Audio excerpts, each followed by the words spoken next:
কুরবানি হয়ে গেল সামাজিক কুরবানি। বলে হুজুর সামাজিক কুরবানি কি? আমি এত টাকার মালিক, যদি কুরবানি না দেই সমাজ কি বলবে?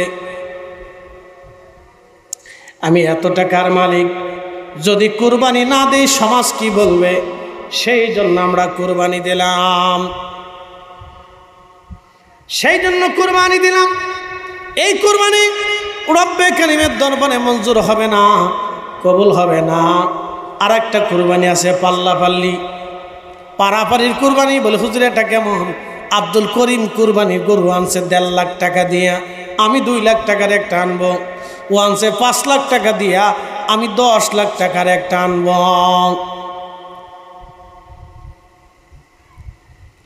এই কুরবানি হবে না। আবার কুরবানির গরু কিনতে গেছেন, গরু কিনলেন, ধরেন 2 লাখ টাকা দিয়ে গরু কিনে নিয়ে আসছেন। আপনার উদ্দেশ্য সৎ, বাড়ি আনার পরে হোম মিনিস্টার যিনি আছে, হোম মিনিস্টার, আমার কুরবানি আল্লাহর জন্যে। কুরবানি কার জন্যে? না না জোরে বলেন। কুরবানি কি আল্লাহর জন্য হয় না ফ্রিজের জন্য হয়?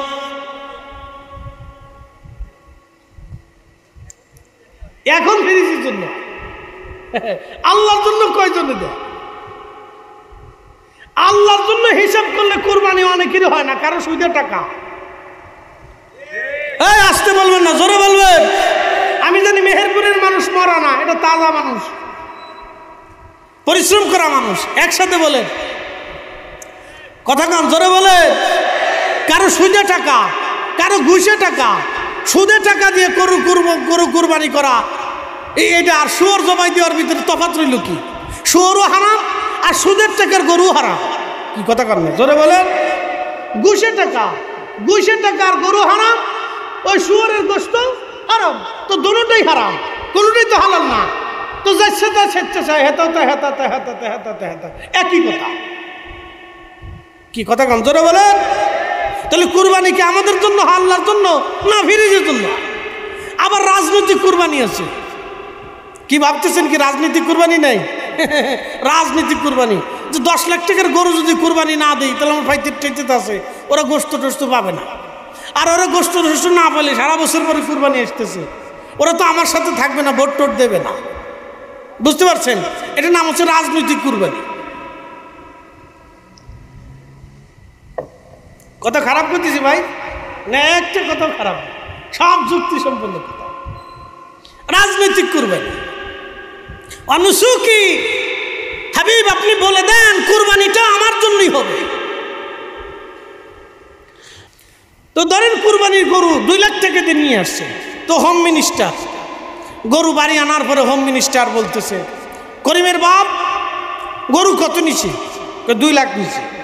কাউকে পাশের বাড়ির মর্জিনার বাপে গরু লইছে 2 লাখ টাকা দিয়ে, এর সাথে বড় তাজা গরু, সেখানে গরু গোশত হবে 7 মণ 8 মণ, তুমি যেটা আনছো এটা তো 6 মণ হইব। তুমি করছো কি? এইভাবে কাজ করে নাকি? এটা হইল নাকি? এই শুরু হয়ে গেছে জ্ঞান জ্ঞান জ্ঞান জ্ঞান জ্ঞান জ্ঞান জ্ঞান জ্ঞান। তো ইতিমধ্যে আপনি চিন্তা করলেন, হাই হ্যাঁ কত তো সত্তরে। মর্জিনার বাপে গরু আনছে 7 লাখ টাকা দিয়ে, 2 লাখ টাকা দিয়ে, সেটার গোশত হবে 7 মণ 8 মণ। আমি একটা আনছি 2 লাখ টাকা দিয়ে, হেঁটের গোশত হবে 6 মণ, তা আমি লস করে ফেলছি। এই যে যখনই কবেন যে আমি লস করছি, তো কুরবানি শেষ। কি শেষ? এবার হিসাব করে দেখেন কে বাংলাদেশের কয়জনের কুরবানি হয়। এবার হিসাব করে দেখেন বাংলাদেশের মানুষের কয়জনের কুরবানি হয়, হিসাব করে দেখেন। যান হিসাব করে কয়জনের ঠিক মতো কুরবানি হয়, এবার হিসাব করে যান। আপনার আমি পরিসংখ্যান বুঝাই দিলাম। এই জন্য আল্লাহ বললেন, কুল হুজুর বলে দেন, ইন্না সালাতি, সালাত আমার জন্যে, ওয়া নুসুকি, কুরবানি আমি আল্লাহর জন্যে, ওয়া মাহইয়ায়া, জিন্দেগি আমি আল্লাহর জন্যে, জীবন আমি আল্লাহর জন্যে, জীবন জীবন জীবন জীবন আমি আল্লাহর জন্যে। জিন্দেগি আল্লাহর জন্যে, জীবনের যা করবেন সব আল্লাহর জন্য হতে হবে। আপনি রুটি রুজি করেন আল্লাহর জন্যে, ব্যবসা করেন আল্লাহর, কৃষিক্ষেত কামার করেন আল্লাহর জন্যে, আপনার স্ত্রী সন্তান হবে আল্লাহর জন্যে, আপনার জিন্দেগি হবে আল্লাহর জন্যে, হজে যাবেন আল্লাহর জন্যে। বাংলাদেশে হজ কয়জনের হয়? কিছু যায় নিজের নামের আগে হাজি লাগানোর জন্য। কি কথা কন না কেন? কেউ আছে নিজের নামের আগে হাজি লাগানোর জন্য হজে যায়, কেউ আছে সুদে টাকা দিয়ে হজে যায়, কেউ আছে ঘুষে টাকা দিয়ে হজে যায়, কেউ আছে জনগণের অর্থ মেরে দিয়ে হজে যায়, কেউ আছে আত্মীয় স্বজনের হক মেরে দিয়ে হজে যায়, কেউ আছে বাজান ভাইয়ের হক মেরে দিয়ে হজে যায়। এমন ভাই আছে 12 বছর ধরে বোনের হক মিটায় না, তারাও হজে চলে যায়। এই হজের 4 পয়সা মূল্য নাই। কথা কোন ঠিক কিনা? এ 4 পয়সাও দাম নাই। তাহলে বলেন সব কিছু হবে কার জন্যে? একসাথে বলেন কার? নামাজ হবে কার জন্যে? আল্লাহ। নামাজে দাঁড়িয়ে গেলেন, ইমাম সাহেব হুজুর শুরু করছে আলহামদুলিল্লাহি রাব্বিল আলামিন আর রহমানির রহিম মালিক ইয়াউমিদ্দিন ইয়্যাকা না'বুদু ওয়া ইয়্যাকা নাস্তাঈন। সুন্দর করে নামাজে দাঁড়াইলেন, ইমাম সাহেব হুজুর সুন্দর করে কেরাত পড়তেছে, আপনি দাঁড়াইলেন আল্লাহর সামনে, মন চলে গেল গরুর কাছে। হায় হায়, গরুটা জমিনে মাঠে বেঁধে রাখছিলাম, না জানি গরু সরে নিয়ে গেল না চলে গেল। আপনি নামাজে দাঁড়াইলেন আল্লাহর সামনে, চিন্তা করলেন জুতা কিনছিলাম 1500 টাকা দিয়া, জুতা আসে না সরে লইয়া গেছে। তার মানে আপনি নামাজে দাঁড়িয়েছেন কার সামনে? আল্লাহ। একসাথে বলেন কার সামনে? জোরে বলেন কার সামনে? আল্লাহর সামনে। আপনি নামাজে দাঁড়াইলেন আল্লাহর সামনে, কিন্তু অন্তর চলে গেল জুতার কাছে। আপনি নামাজে দাঁড়াইলেন আল্লাহর সামনে, কিন্তু হৃদয় চলে গেল মাঠের গরুর কাছে। আপনি নামাজে দাঁড়াইলেন আল্লাহর সামনে, কিন্তু অন্তর চলে গেল ব্যবসার কাছে। এই নামাজে মুমিন হওয়া যাবে না। এই জন্য আল্লাহ কোরআনে বললেন قد أفلح المؤمنون الذين هم في صلاتهم خاشعون। খুশুর সাথে নামাজ পড়ো, ওই মুমিন সফল কাম যে আমি আল্লাহর জন্য নামাজ পড়ে, আমি আল্লাহর জন্য নামাজ পড়ে, আমি আল্লাহর জন্য নামাজ পড়ে সে সফল কাম। যে আমি আল্লাহর জন্য নামাজ পড়ে সে সফল কাম, যে আমি আল্লাহর উদ্দেশ্যে নামাজ পড়ে সালাত আদায় করে সে সফল কাম। এক ইমাম সাহেব 3 রাকাত পড়াইয়া সালাম ফিরে গেছে, তো ভুল হতেই পারে, মানুষ মাত্রই ভুল হয়। তো সালাম ফিরে মুসল্লিদেরকে বলতেছে, মুসল্লিরা আমি যে নামাজ পড়ছি 4 রাকাত হয়েছি না 3 রাকাত পড়ছি, আমার সন্দেহ সন্দেহ লাগতেছে। তো মুসল্লিরা কা হুজুর আপনি যেমনে পড়ছেন আমরা ওইভাবেই পড়ে বলছি। তো আর এক মুসল্লি দ্বারা কা হুজুর নামাজ আজকে 3 রাকাতই হয়েছে। বলে কেমনে বুঝলেন? সবাই কেউ বুঝতে পারলো না, আপনি কেমনে বুঝলেন? কা হুজুর আমি প্রত্যেক রাকাতে এক দোকানের হিসেব করি, আমার দোকান হলো 60টা, তো আজকে 3 দোকানের হিসেব হয়েছে, এক দোকান ওখানে একটা বাদ আছে। বুঝতে পারছেন? এরকম নামাজি বহুত আছে, নামাজের ভিতরে দাঁড়াইয়া দোকানের ভিতরে চলে যায়, নামাজের ভিতরে দাঁড়াইয়া এই স্ত্রীর কাছে চলে যায়, নামাজের ভিতরে দাঁড়াইয়া ছোটকালে স্মরণে চলে যায়। এ নামাজ আপনাকে সফল কাম করবে না, মুমিন বানাবে না। আপনি মুসল্লি হবেন, কিন্তু মুসল্লির ভিতরে 2 ভাগ আছে, একটা হলো মুমিন মুসল্লি আর একটা হলো ফাওয়াইলুল লিল মুসল্লিন, মানুষ দেখুন মুসল্লি। এই জন্য সলাতের ভিতরে শিরিক আছে। বলে হুজুর কেমন শিরিক? সমাজে একসাথে বিচার সালিশে বসছে, বিচার সালিশে বসার পরে চিন্তা করলো, ইমাম সাহেব হুজুর ঘোষণা দিল যেহেতু জোহরের আজান পড়ছে, আসেন আমরা আজানে নামাজ পড়ে নিই। এর ভিতরে এমন কিছু নামাজ বিচার সালিশে আসে যারা নামাজ কালাম পড়ে না, পেশাব করেও পানি লয় না। কি বুঝেন নাই মনে হয় আমার কথা? অনেকে আছে বিচার সালিশ করে, পেশাব করেও পানি লয় না, কিন্তু বিচার সালিশই বলছে। যখন ঠিক এরকম নামাজি মসজিদের মধ্যে নামাজে ঢুকলো, তখন সে চিন্তা করলো আমি নামাজ পড়ব, এখন যদি নামাজে না যাই সমাজ কি বলবে, এলাকার মানুষ কি বলবে। তখন সে নামাজে গেল সমাজের ভয়ে, এলাকার মানুষের ভয়ে, আল্লাহর ভয়ে নামাজে দাঁড়ায় নাই।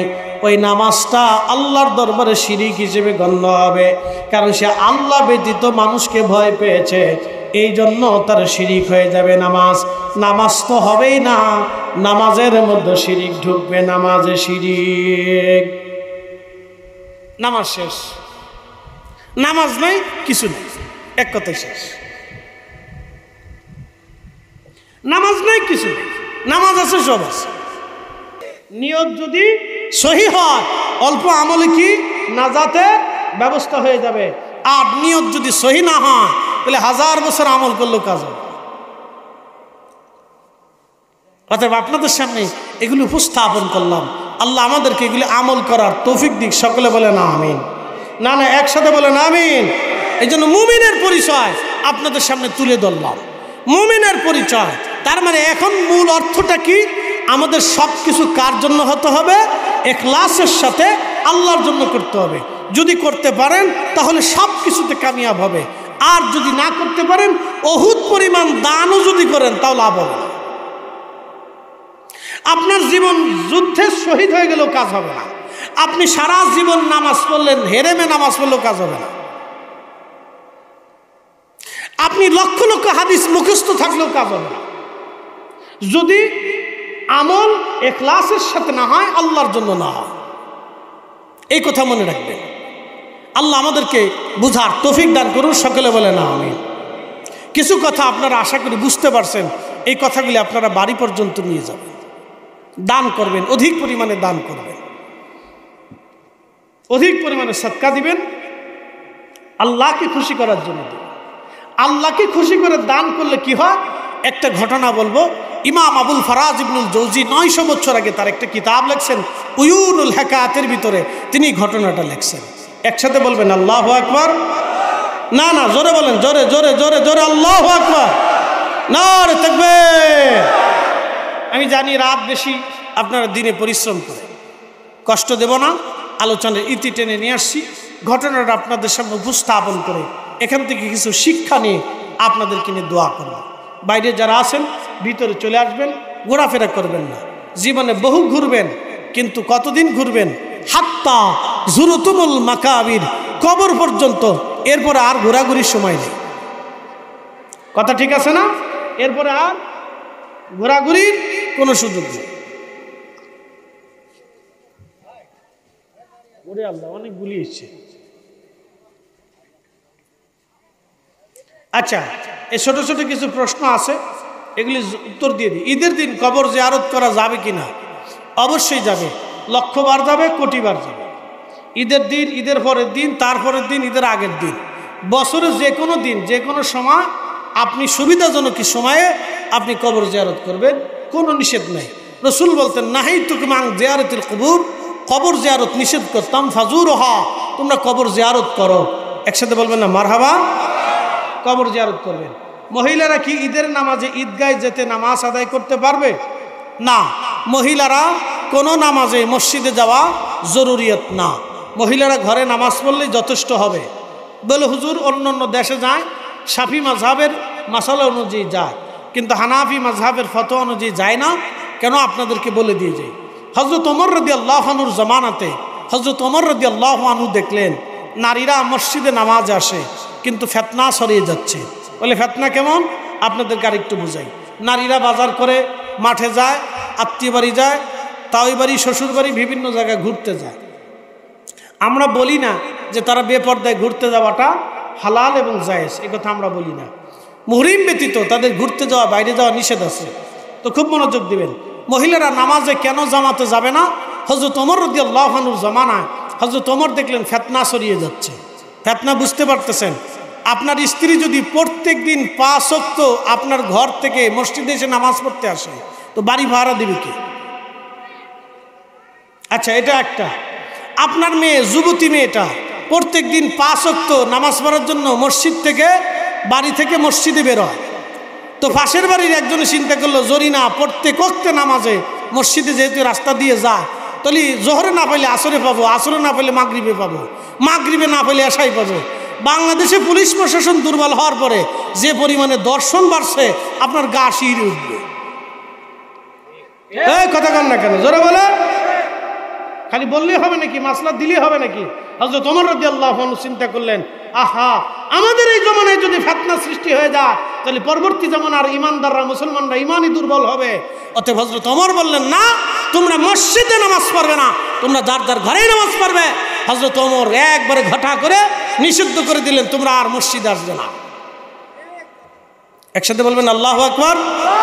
হ্যাঁ, এটাই ইসলামের আসল রূল। এখন কেউ যদি এসে বলবে যে বাজারে যায়, ঘাটে যায়, এখানে যায়, সেখানে যায়, মসজিদে যাইতে পারবে না কেন?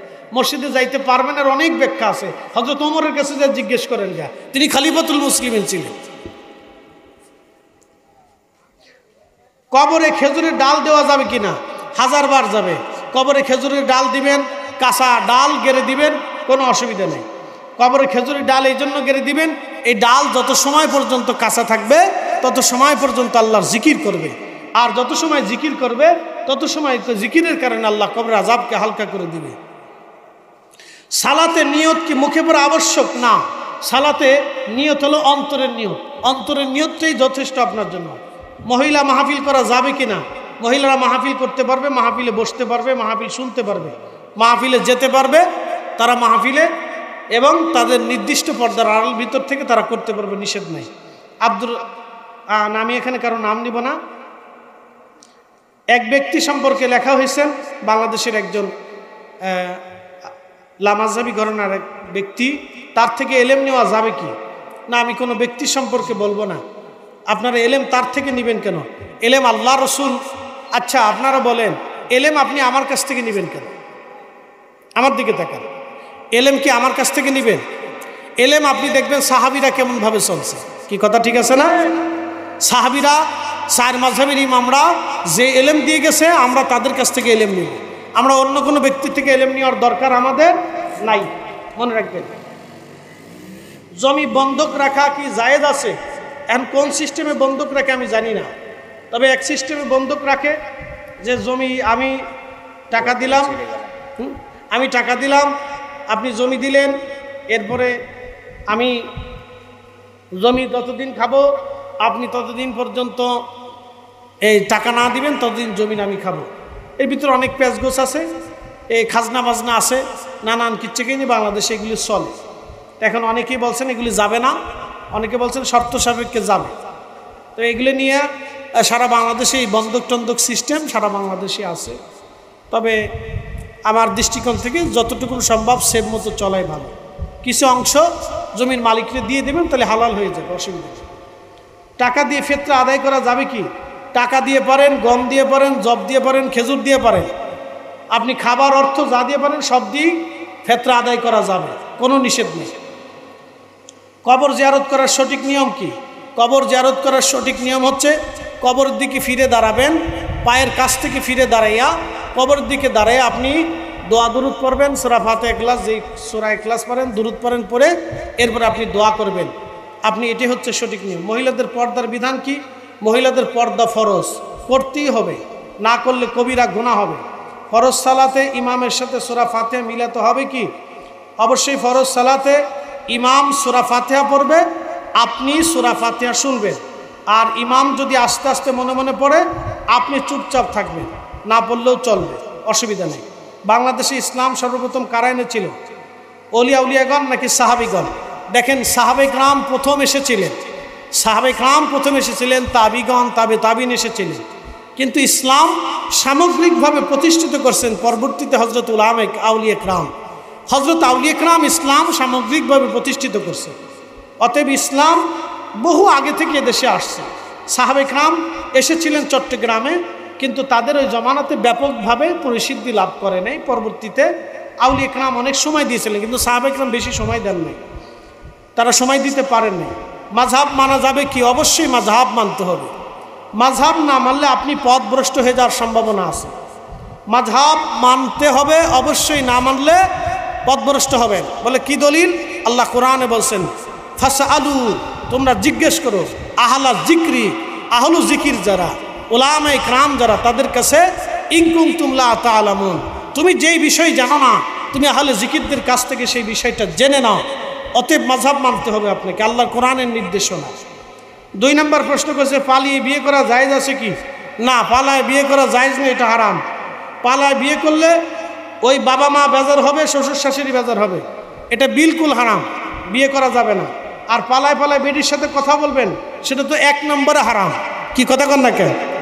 বিয়ে তো পরের হিসেবে, আপনি যে কথা কইতেছেন পিটুস পাটুস, ওটাও তো হারাম, ওটাও জানা, তো এই কথা বলেও তো হারাম। সূরা ফাতিহা না পড়লে কি সালাত আদায় হবে? না, সূরা ফাতিহা পড়তেই হবে। রমজানের রোজা ভঙ্গ করলে কাফারা দিতে হবে কি? অবশ্যই দিতে হবে, অবশ্যই কাফারা দিতে হবে।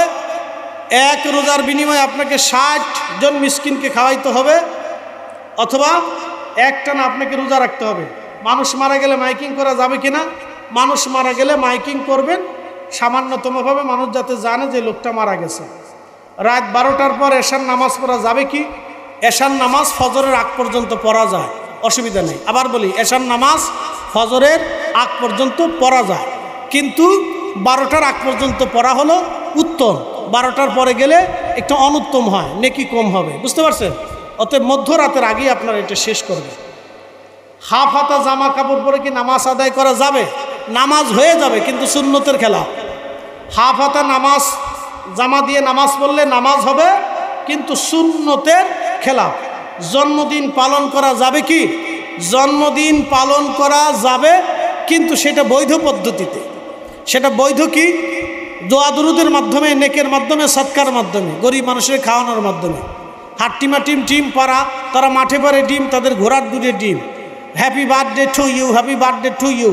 এরপরে বেড়াবেড়ি, সারাসারি, লুডালুডি, টুনাটুনি, এক জায়গায় আইন নিয়ে পড়বে, হ্যাঁ ভরা করবেন, গান বাজনা করবেন, এগুলি সম্পূর্ণ বিলকুল হারাম, খ্রিস্টানদের প্রথা।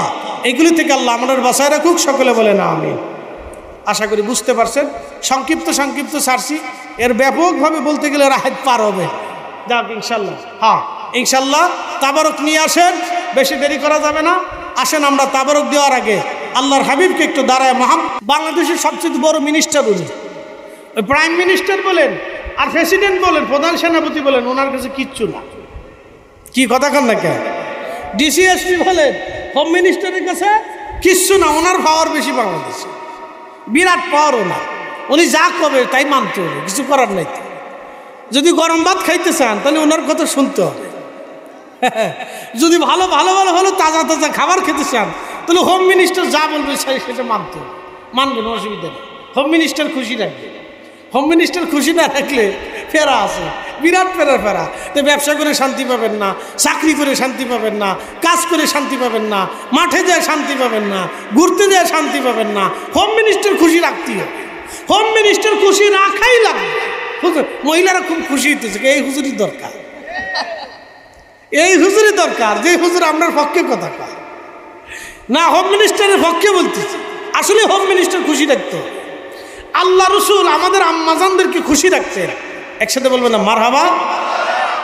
আল্লাহ রসুল নিজেই খুশি রাখতেন আম্মাজানদের। অতএব হোম মিনিস্টার খুশি রাখতেই হবে।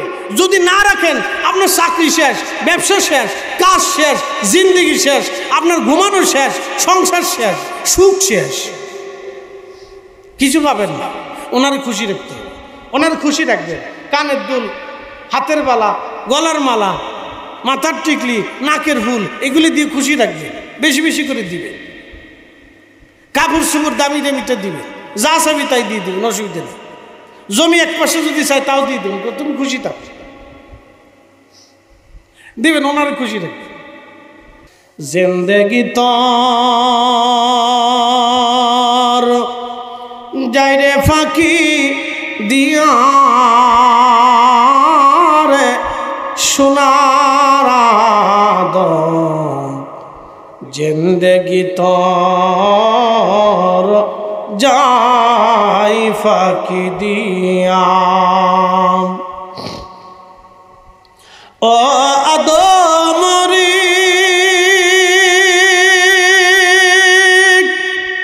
পাগ ধরিয়া গেছে দাড়ি, দন্তবাসী গোটা চারি, সমন জারি গিয়াছে করিয়ারে সোনার আদম, জিন্দেগি তোর যাই ফাঁকি দিয়া।